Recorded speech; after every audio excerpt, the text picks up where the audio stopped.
Hi Year 4, welcome to the first video for your wider curriculum home learning. So we are going to be doing geography in today's video. Your first lesson, we were introduced to the polar biomes, okay? And that is what we're going to be learning about in geography this term. So let's just go back to the globe, the 3D globe, so that we can get an idea again of where the polar biomes are and just remind ourselves about their location on the Earth and why it gives them certain features. So here I have got a 3D globe showing the climate zones, okay? So let's rotate the Earth. So we have got the North Pole up here, and we have got the South Pole down here. So remember, when we're talking about the top half of the globe, we're talking about the northern hemisphere. And when we're talking about the bottom half of the globe, we are talking about the southern hemisphere. And the equator is the line around the middle that almost splits these two hemispheres, okay? Now, the equator, countries that are close to the equator, have got humid and warm climates.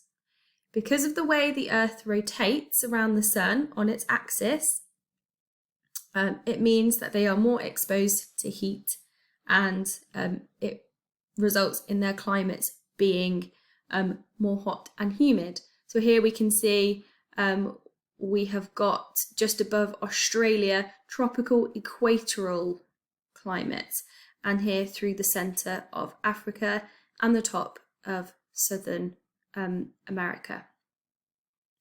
Now, interestingly, the polar biomes, they are at either of the poles. The clue is in the name. Because they are furthest away from the equator, they are the coldest places on Earth, and they are some of the most harshest environments that you could possibly live in. Now, the Arctic, we've got the Arctic Ocean in the middle, and it is surrounded by countries. Okay, so let me get my bearings here. So we have got Russia over here, we've got Greenland, and then Finland over here somewhere. Okay, so the Arctic Ocean is circled, hence why it's called the Arctic Circle. It's circled by countries, okay? And that is one polar biome. Our other polar biome is Antarctica, which is a continent by itself.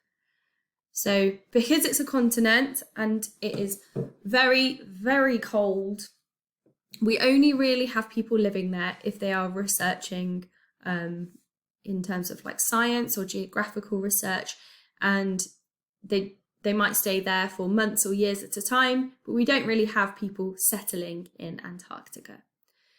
Okay, so those are our two polar biomes, just to recap. And today we are going to be learning about the Arctic tundra. So as you can probably guess, the tundra is going to be in the Arctic. So that is the polar biome we will be talking about today. Okay, we will come to Antarctica a little bit later on. So I found this really good explanation of what exactly the Arctic tundra is. So let me read it for you. Tundra ecosystems are treeless regions found in the Arctic and on the tops of mountains, where the climate is cold and windy and there is not much rainfall. Now, tundras that are found on tops of mountains are often called Alpine Tundras, because the trees can grow a lot more easily there, because in the Arctic tundra, the ground is permanently frozen, and the ground is known as permafrost, because the ground is always frozen. Trees can't really go in and spread their roots. So where exactly is the Arctic tundra? There is some tundra in the Antarctic, but as we can see, there is significantly more in the Arctic Circle, and it spans over a number of countries. Again, the tundra is in the polar biomes, but we can see some over here as well. There may also be some alpine tundra in other parts of the world. And also, did you know about 20% of the Earth's land surface is covered with tundra? Now, we can see that some of the tundra spans over Russia, which is one of the largest countries in the world. So this makes sense. So there's a video here that you can, if you pause my video and go ahead and watch it, and it just provides you with some images and video footage of what the tundra is like. And it also advises you of what animals live there and vegetation, okay? You could also have a look and see if there's any other videos that you want to watch on YouTube. I had a look at some when I was looking for this one, and they're all very useful. And yeah, if you want to spend some time having a look at that, feel free. Now, temperatures in the tundra range between -40, which is so cold, to 18 degrees, which is more like the end of our spring here in England. Now, if it's -40 and it's very cold, it's going to make it extremely difficult for things to grow, okay? Because they don't necessarily have the warmth there, and animals don't have the warmth as well. So it means that they have had to adapt to live in their environment. Also, interestingly, in terms of rain, so precipitation, this biome, it sees only 150 to 250 millilitres of rain per year.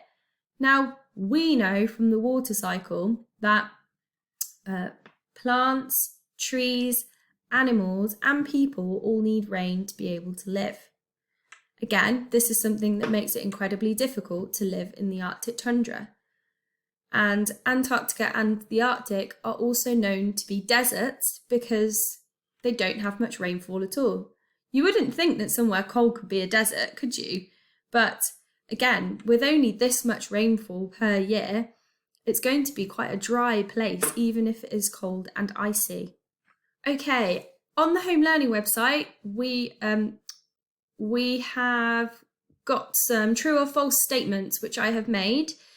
Now, they are about the Arctic tundra, okay? So I want you to decide whether they're true or false. So, for example, we've got one here, penguins live in the Arctic tundra. And then we've got one here, the Arctic tundra is barren and treeless, which makes it a very difficult place for both people and wildlife to live. Now, these statements, as I said, are on the Home Learning website. I have also put a document with the answers on, but challenge yourself to have a go first.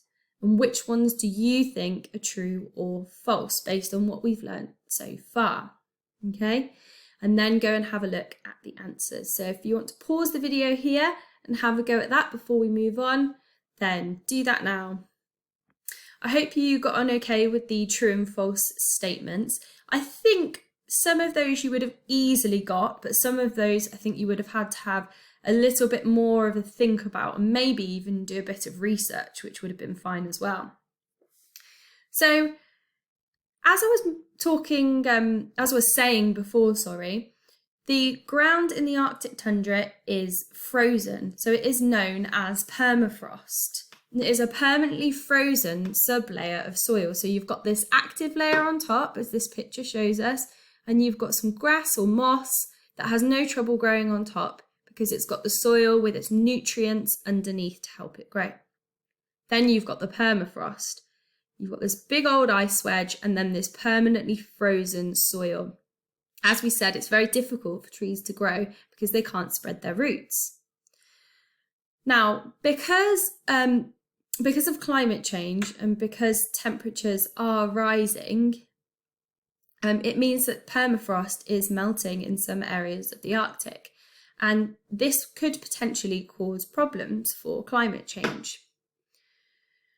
So as I said, it's melting because the temperature of the Earth is rising. And this means that the gases that were in matter that's in the soil are escaping and going into our atmosphere. So as we know from the water cycle, when water evaporates and turns into water vapour, we know that that then goes into our atmosphere and it condensates in our clouds. Now, with gases like methane, carbon dioxide, this might contribute to greenhouse gases, making the Earth a warmer place to be. This will then affect climates in countries and make the weather a little bit different to what it usually is. So it could affect the way that people live. Okay, it is also affecting, so the permafrost melting is also affecting stability of houses. So imagine you've got your house on some permafrost and the ground below starts to melt.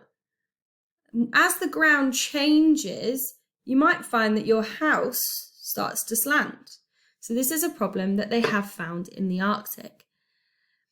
And if the stability of railways and pipelines are also impacted, it means that people's normal lives, how they get about, or maybe how water travels to them, could also be affected by permafrost melting, so by this ground changing. So here we've got a few pictures of permafrost and the changes that are happening. So here, as I mentioned before, we've got a house that is on top of permafrost. Now this house looks quite old and I don't think anyone lives in it now. But it is showing, or it might be a barn actually, but it is showing just how the ground melting is making it move ever so slightly. Here, there's a whole chunk of ground that has melted off and gone into the sea. And then here we can just see how the ground has got that thick layer of ice just under the active part where the mosses and grasses are growing. Now, permafrost melting is happening sort of slowly, but it is the slow effects that are making the Arctic change, the face of the Arctic tundra change.